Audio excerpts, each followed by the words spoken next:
Welcome to episode 52 of Toke Signals TV, where we bring you the biggest in cannabis and hemp news stories every week. I'm Steve Elliott, and I'll be bringing you the news. But first of all, let's take a moment to look at the fact that we've done 52 episodes. That means one full year of Toke Signals radio and TV is under our belts now. I want to give a big shout out to those of you who've been with us from the very beginning, episodes 1 through 52. Plus, we're happy to have everyone who's joined us along the way, both for the YouTube video version, Toke TV, and for the podcast audio version, Toke Radio. You should all know that this year's worth of information would have been impossible to bring you without the skilled video and audio editing of my business partner, Kim Williams. So big ups to Kim, and thank you. Let's take a look at our Toke Signals Bud Pick of the Week. It's an indica dominant flower called Kim Dog number 4, and confusingly enough, the other iterations of Kim Dog are sativa dominants. This one's more of an indica. This was bred by Slappy in Seattle, and as you can see, it's nice. Let's do the news now, shall we? In the United States this week, we have senators asking the White House to clarify federal marijuana laws. The Senate delegations from both Colorado and Washington are seeking clarification from the Obama administration on the regulations which will impact the legal marijuana trade in those two states.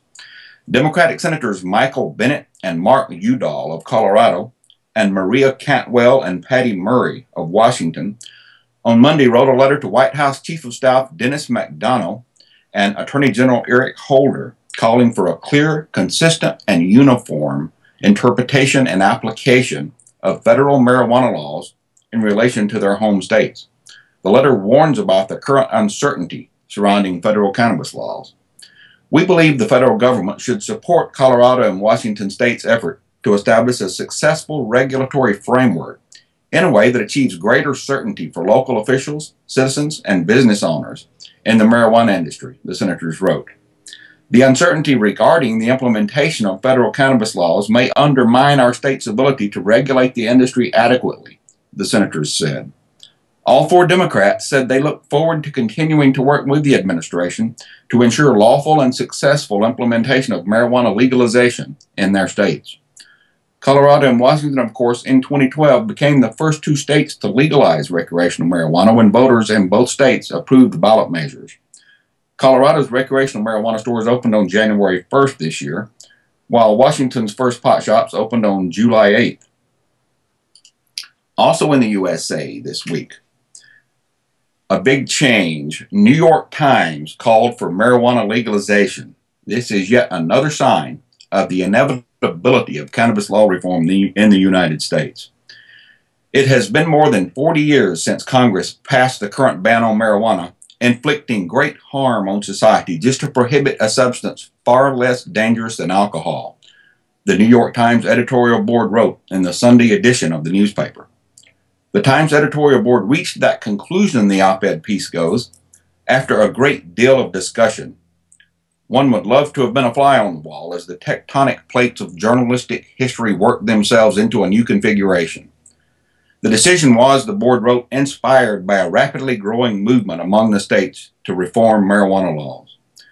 With more than 658,000 arrests for marijuana possession in 2012, and with the negative results of those arrests falling disproportionately on young African-American men, the social costs of cannabis prohibition are just too steep to continue, according to the Times. Moderate use of marijuana does not appear to pose a risk for otherwise healthy adults, the editorial states. The Times announced a series of articles in the coming days by members of the editorial board, along with supplementary material that will examine the questions surrounding marijuana legalization.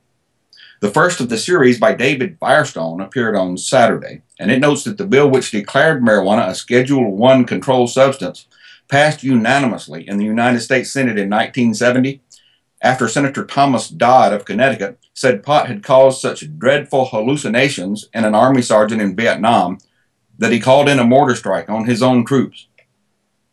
The states are taking the lead because they're weary of locking up thousands of their own citizens for possessing a substance that has less potential for abuse and destructive behavior than alcohol, Firestone writes. We recognize that this Congress is as unlikely to take action on marijuana as it has been on other big issues. the board wrote, but it is long past time to repeal this version of prohibition. The U.S. and Canada, in our next story, are higher than most other countries when it comes to marijuana use. The U.S. and Canada should be proud of themselves. This is according to an annual United Nations report on global drug use. They rank among the highest in the world when it comes to pot smoking. Nigeria and Australia join the U.S. and Canada in that elite top 4 as the highest nations on earth. Each of the top 4 marijuana countries has more than 10% of its population ages 15 to 64 admitting to using cannabis. Western Europe also has high rates of marijuana use but didn't rank in the top category. Countries with the lowest rates of cannabis use in the world are Ecuador, Paraguay, ironically listed as a top cannabis producer, Turkey, and Romania. Although Mexico has for decades exported large amounts of commercial marijuana to the United States, it has a surprisingly low rate of cannabis use, according to this report. The United Nations said that the lower perceived risk of cannabis use in the United States has led to an increase in its use, even as global marijuana use has decreased, particularly in Western and Central Europe. The World Drug Report 2014 reveals the cultivation and production of cannabis remains widespread, with hashish production concentrated in North Africa, the Middle East, and Southwest Asia. According to the United Nations, it's difficult to estimate global levels of cannabis production and consumption because pot use is so widespread, ranging from personal cultivation to large-scale farms and indoor warehouse growing operations. While the report is considered to be the 2014 edition, the data from many countries dates back to 2008 or even earlier. Many countries in Africa and Asia provided no information for the report. A big change in Germany this week, where a court has allowed seriously ill patients to grow their own medical cannabis. Germany's Administrative Court of Cologne on July 22nd ruled that some patients suffering from chronic pain should be allowed to grow their own cannabis for therapeutic purposes. 5 patients suffering from chronic pain and other conditions had brought the complaint to the court after Germany's Federal Institute for Drugs and Medical Devices refused them permission to grow their own medical marijuana at home. The court said that the Federal Institute had to reconsider 3 of its rejected requests. While the plaintiffs all had permits to buy and use marijuana from a pharmacy for therapeutic purposes, they wanted to grow their own because they couldn't afford the price of the cannabis produced by the Dutch company Bedrocan, and their health insurance did not cover it. The court rejected the other 2 patients' requests, the first because the judges didn't believe that the patient could keep the medical marijuana away from unauthorized people, and the second because they didn't think the plaintiff had exhausted all other treatment options. The court stressed that it's necessary to assess whether patients met the requirements to grow their own medicinal cannabis on a case-by-case basis. Until now, it has not been legal for anyone to grow cannabis at home, but these seriously ill people will now be allowed to, court spokeswoman Stephanie Seifert said. This is not carte blanche for everyone to start growing cannabis at home, Seifert cautioned. They have to be seriously ill people for whom nothing else works other than cannabis. This is a court battle which we started in 1999, said Dr. Franjo Grotenhermen, chairman of the German Association for Cannabis as Medicine. We have reasons to believe that the federal government will appeal the ruling before the higher administrative court in Münster, and that a final decision may only be achieved before the federal administrative court in Leipzig. About 300 Germans with severe therapy-resistant medical conditions are currently allowed to buy and use cannabis with special permission of the government. They were forced to do so by the Federal Administrative Court in 2005 to issue such approvals. So far, the German government hasn't commented on the ruling. We are confident that the government needs some time to adapt to the idea that the patients finally will win their battle, given the wording of the court's decision in 2005, Dr. Grotenhermen said. In Florida, there has been a wow moment this week as a poll showed continuing 88% support for medical marijuana, and a majority in Florida also favors complete legalization. As Floridians get ready to vote on medical marijuana this November, months of campaigning on both sides hasn't moved the numbers at all. A new poll shows 88% support for medicinal cannabis, the exact same level of support shown in May. Quinnipiac University Polling Institute's numbers are significant because two well-funded opposition groups have formed since that May poll. Don't Let Florida Go to Pot, a disinformation campaign from the Florida Sheriff's Association and the Drug Free America Foundation, and Vote No on 23, a project of Drug Free Florida. As a constitutional amendment, Amendment 2, which would legalize medical marijuana in Florida, needs 60% of the vote to pass in November. An incredible 95% of voters aged 29 and younger support the measure in the new poll. 95%. Notorious anti-pot activist Calvina Fay, executive director of the Drug Free America Foundation, claims the amendment would result in an explosion of medical marijuana dispensaries, shady doctors authorizing it for almost any ailments, and access for minors. But supporters say the amendment is specific about ailments that can be treated with marijuana and that there are already state laws in place in Florida which would require parental consent before minors could be authorized. Amendment 2 specifically mentions cancer, glaucoma, HIV/AIDS, hepatitis C, Lou Gehrig's disease, Parkinson's, and multiple sclerosis. But it also adds other conditions for which a physician believes that the medical use of marijuana would likely outweigh the potential health risks for a patient. The new poll really speaks to the fact that this is not a controversial issue for Floridians, said spokesman Ben Pallara of United for Care, which got the state constitutional amendment on the ballot. If Amendment 2 passes, 71% of Florida voters said they'd support having a medical marijuana dispensary in their city. Democratic gubernatorial candidate Charlie Crist said he will vote to legalize medical marijuana. Incumbent Governor Rick Scott, a Republican, opposes medical marijuana. He unsuccessfully tried to block Florida voters from even getting to vote on the issue. A majority of Floridians also support legalizing the possession of small amounts of recreational marijuana, 55% to 41%. Support for recreational marijuana is strongest among young voters, 72% of those aged 29 and younger, and weakest among those older than 65, with 59% opposed. Forget the stereotypes of stodgy old folks living out their golden years playing canasta and golf, said Peter Brown, assistant director of the Quinnipiac University poll. 64% of Democrats and 55% of independent voters favor recreational legalization. Republicans oppose it, 56% to 41%. In Colorado this week, the Brookings Institution says that state is successfully regulating marijuana. Colorado is doing a good job, according to a report released on Thursday by the Brookings Institution's Center for Effective Public Management.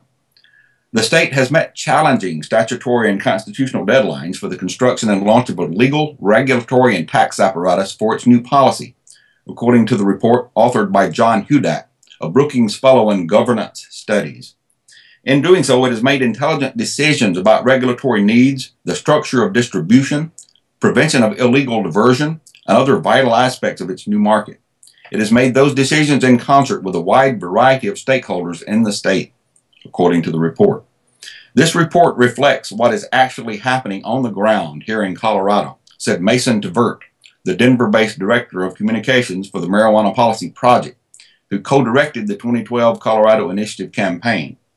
The state is proving that regulating marijuana works. It explains why the new law is experiencing just as much public support now as it did when voters approved it in 2012. Today, the Brookings Institution proved what many of us have known for a long time, that legalizing and regulating marijuana and other drugs can be done thoughtfully and responsibly to the benefit of our communities, said Major Neil Franklin, the Executive Director of Law Enforcement Against Prohibition, LEAP.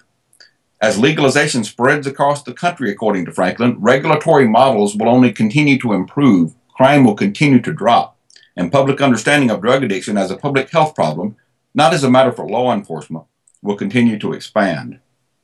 Mason Tvert said Colorado is proving that there is an alternative to marijuana prohibition. The state is generating millions of dollars in new tax revenue, and hundreds of millions of dollars in marijuana sales are taking place in legitimate businesses instead of in the underground market. Opponents' fears have proven to be unfounded, Tvert said. Since Colorado began regulating marijuana in 2010, it has experienced major economic growth. The real estate market is flourishing, and tourism has reached record levels. Officials have not found one instance of marijuana businesses selling to minors, and rates of marijuana use have remained steady, according to Tvert. There have been no increases in crime linked to the new law, and law enforcement officials are no longer spending their time punishing adults for possession. In Washington State this week, it was found that one Seattle cop issued 80% of the marijuana tickets that have been written this year. He's been reassigned. 80% of the marijuana citations issued by the Seattle Police Department during the first half of 2014 were written by just one pot-hating cop. And now, thank goodness, he's been assigned to desk duty.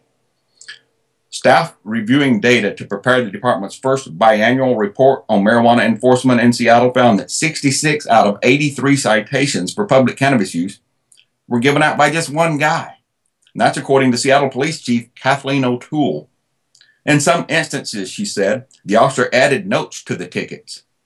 In one case, Chief O'Toole said, the officer indicated he flipped a coin when contemplating which subject to write up. In another, he referred to the voter-approved legalization of marijuana as silly. Washington voters in 2012 approved Initiative 502, a limited legalization measure, but public pot use still isn't allowed. Some of the notes written on tickets by the officer in question requested the attention of City Attorney Pete Holmes, a vocal supporter of legalization, and were addressed to Petey Holmes. The officer's conduct was reported to the police's Office of Professional Accountability, according to Chief O'Toole, who added that he won't be performing patrol duties during the investigation. The 6-month marijuana enforcement report, released last week, found blacks in Seattle were ticketed disproportionately for public pot use compared to whites.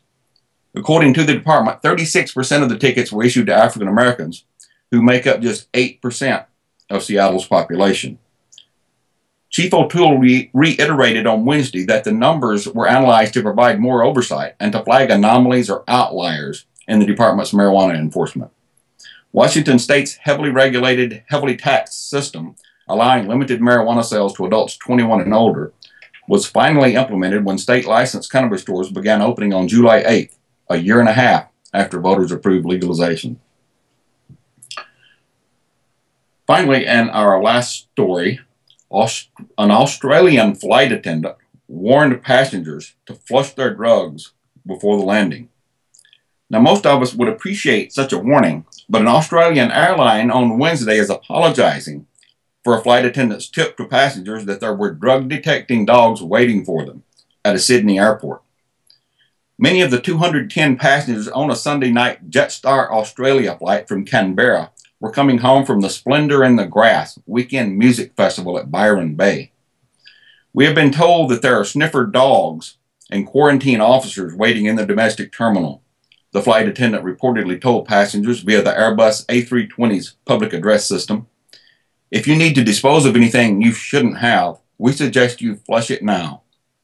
The advice reportedly prompted a rush on the airliner's bathrooms. One passenger said several others aboard suddenly made for the toilets with things clenched in their hands, and later resulted in expressions of gratitude on social media from some who had been passengers on that flight. I was shocked. Why would you tip off people about this?